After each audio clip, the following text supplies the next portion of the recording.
بسم الله الرحمن الرحيم والنازعات غرقا والناشطات نشطا والسابحات سبحا السابقات سبقا المدبرات أمرا يوم ترجف الراجفة تتبعها الرادفة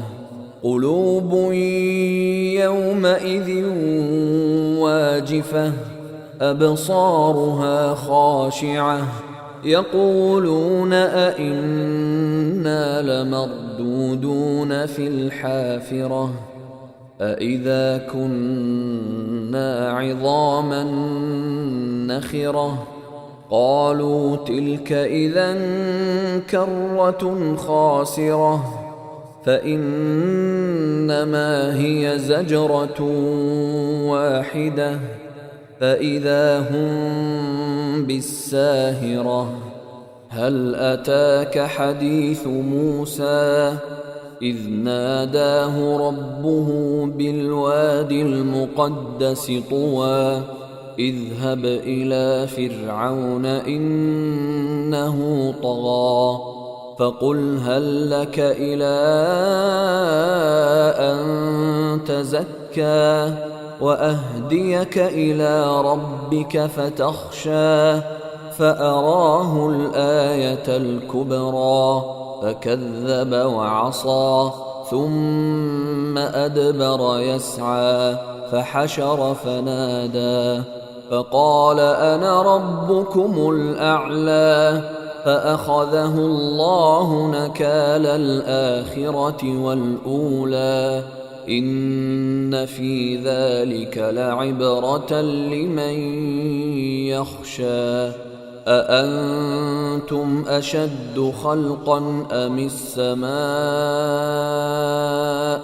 بناها رفع سمكها فسواها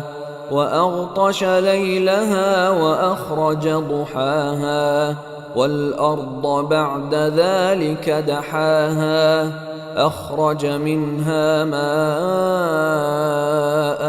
ومرعاها والجبال أرساها متاعا لكم ولأنعامكم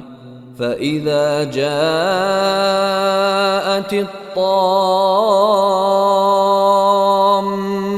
الكبرى يوم يتذكر الإنسان ما سعى وبرزت الجحيم لمن يرى فأما من طغى وآثر الحياة الدنيا فإن الجحيم هي المأوى وأما من خاف مقام ربه ونهى النفس عن الهوى فإن الجنة هي المأوى يسألونك عن الساعة أيان مرساها فيم أنت من ذكراها إلى ربك منتهاها إنما أنت منذر من يخشاها كأنهم يوم يرونها لم يلبثوا إلا عشية أو ضحاها